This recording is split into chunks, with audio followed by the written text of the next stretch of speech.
Hari ini kita akan membahas masuk kepada eksposisi tokoh Daud. Bagian yang pertama kita akan membahas tentang berani bagi Tuhan. Dan kita pasti secara sudah sering mendengar cerita ini dan saya ingin melihat satu perspektif yang berbeda daripada bagian ini. Saya mengajak kita melihat beberapa bagian daripada Alkitab yang kita lihat secara konteks dari 1 Samuel 17 ayat 12 sampai 39, cuma beberapa bagian yang tertera di slide yang kita akan baca dalam hati masing-masing dan saya membaca secara terbuka. 1 Samuel 17 ayat 12. Daud adalah anak seorang dari Efrata, dari Betlehem Yehuda, yang bernama Isai. Isai mempunyai 8 anak laki-laki. Ya, ini 8, cuman yang nanti tampil ini 4. Pada zaman Saul orang itu telah tua dan lanjut usianya. Ketika anak Isai yang besar-besar telah pergi berperang mengikuti Saul, nama ketiga anaknya yang pergi berperang itu ialah Eliab, anak sulung. Anak yang kedua ialah Abinadab, dan anak yang ketiga adalah Syamah. Ya, yang keempat, 5, 6, 7 tidak disebut, dan Daud yang paling kecil ini disebut di sini. Isai berkata kepada Daud, anaknya, ambillah untuk kakak-kakakmu berti gandum ini, sefa, dan roti yang 10 ini, bawalah cepat-cepat ke perkemahan kepada kakak-kakakmu, dan baiklah sampaikan keju yang 10 ini kepada kepala pasukan 1000. Tengoklah apakah kakak kamu selamat, dan bawalah pulang suatu tanda dari mereka. Lalu Daud bangun pagi-pagi, ditinggalkannya lah kambing dombanya pada seorang penjaga. Lalu mengangkat muatan dan pergi, seperti yang diperintahkan Isai kepadanya.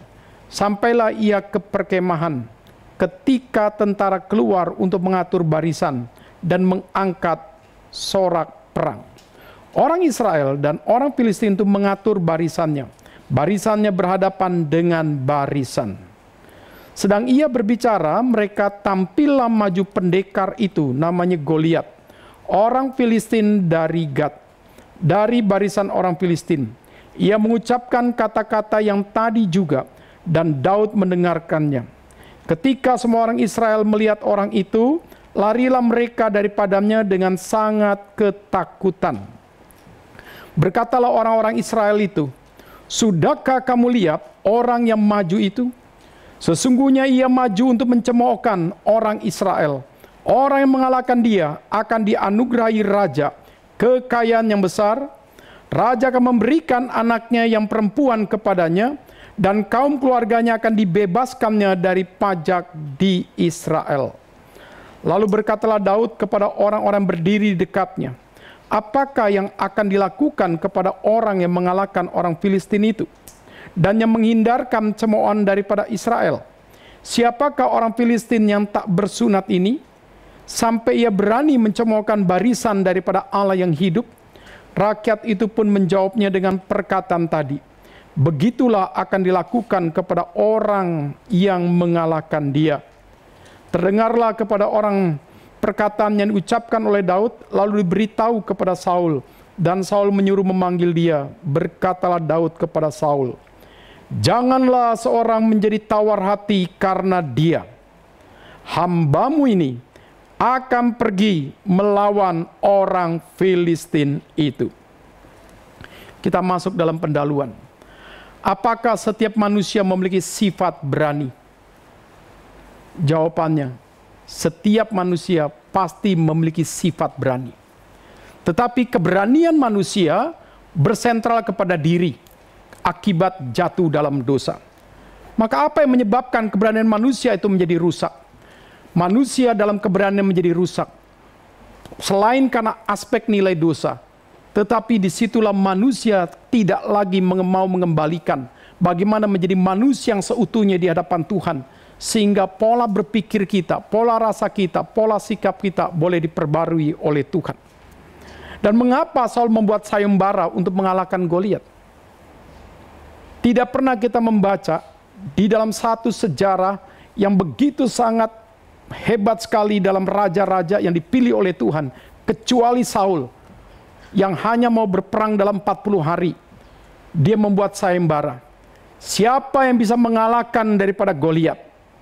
Aku akan memberikan kekayaan. Aku akan memberikan putriku. Dan aku akan membebaskan pajak daripada keluarganya. Nah, di sini saudara kita melihat bahwa Saul pun tidak berani menghadapi Goliat. Dan tidak ada tentara-tentara, kepala pasukan 1000 pun yang berani. Pertanyaan kita, mungkinkah sudah ada beberapa yang dikalahkan oleh Goliat? Dalam catatan daripada Alkitab, tidak disebut berapa yang sudah dikalahkan. Tapi di dalam beberapa tafsiran, dia adalah orang yang sudah teruji dari kecil menjadi seorang bala tentara. Dan dia sanggup mengalahkan banyak orang. Ini berarti tidak tercatat bahwa banyak orang Israel sudah menyaksikan dikalahkan oleh Goliat dengan sangat mudah. Sehingga mereka mengalami ketakutan ketika bertemu dan melihat daripada Goliat itu sendiri. Maka bagaimana memancing keberanian orang? Kasih aspek reward. Apa rewardnya? Kekayaan. Perempuan menjadi istrinya. Ketiga, dikasih bebas pajak. Nah, inilah cara orang dunia. Setiap orang kadang-kadang bisa berani muncul karena ingin mendapatkan sesuatu. Nah, sesuatu itu menjadi gairah. Sesuatu itu menjadi satu dorongan. Sesuatu itu seperti yang hasrat yang dia mau capai. Yang sifatnya itu adalah singkat. Nah, ini berarti menunjukkan kepada kita, Saul tidak sungguh-sungguh mengandalkan Tuhan di dalam memunculkan orang-orang yang sungguh berani bagi Tuhan. Dia memakai hal-hal duniawi untuk memancing seorang berani karena nilai reward. Pertanyaan kita, di dalam aspek nilai kerja kita, di dalam aspek pertandingan olahraga, selalu ada uang, selalu ada piala, membuat orang itu berani bagaimana dia konsisten melatih diri. Tetapi saudara, apakah ini benar? Jikalau ini dijadikan satu konsistensi pendidikan dalam nilai keluarga kita untuk membentuk karakter, jawabannya tidak benar. Kenapa tidak benar? Anak kita disuruh belajar, nanti ada rewardnya. Kamu belajar 2 jam, main game 1 jam. Kamu belajar 4 jam, papa mama izinkan kamu main game 2 jam.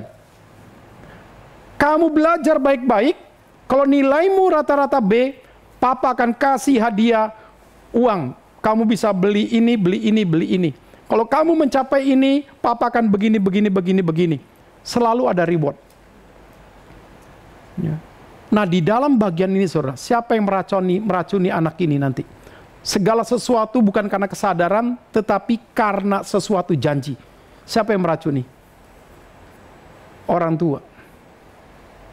Ya. Di dalam pendidikan kepada binatang, anjing taat. Salah satu menyenangkan dia, indikasi dia taat, kasih makanan kecil. Lumba-lumba, burung, apapun demikian. Kenapa? Karena mereka insting. Bukan karena kesadaran.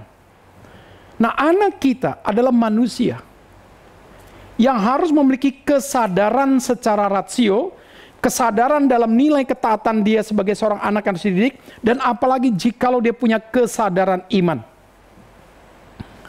Nah, di sini saudara kita baru mengerti, Saul bukan seorang pendidik yang baik.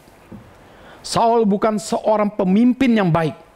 Maka cara dia memancing orang berani, memakai cara-cara duniawi, ini sangat tidak menyenangkan hati Tuhan. Dan dari mana asal keberanian Daud bagi Allah? Tiba-tiba muncul seorang anak yang paling kecil daripada Isai. Dia anak yang nomor 8. Ada di situ dikatakan beberapa daripada kakak-kakaknya yang ikut berperang, ada 3. Tetapi dalam bagian ini, kenapa anak yang paling kecil muncul keberaniannya? Kenapa kakak-kakaknya tidak berani menghadapi daripada Goliat? Ini pasti satu anugerah khusus. Dan ini pasti anak spesial di mata Tuhan. Nah, di sini kita melihat saudara, dan kita akan mempelajari keberanian Daud adalah keberanian yang dipertumbuhkan oleh iman. Dan bukan yang dipertumbuhkan hanya karena pengalaman. Bisa punya nilai peperangan menghadapi setiap manusia dengan manusia. Bukan. Daud dikatakan belum pernah menghadapi manusia dengan manusia. Daud menghadapi singa dan beruang.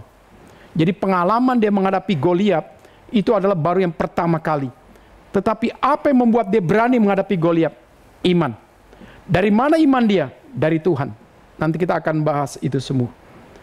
Dan sampai sejauh mana pengaruh iman terhadap keberanian seorang bagi Tuhan. Kenapa ada orang Kristen mengaku bertindak berdasarkan iman gagal? Merancang sesuatu berdasarkan pergumulan iman gagal. Dan sampai sejauh mana iman boleh memimpin rasio kita. Dan sampai sejauh mana iman boleh memimpin akan setiap tindakan dan keputusan kita yang sungguh berkenan di hadapan Tuhan.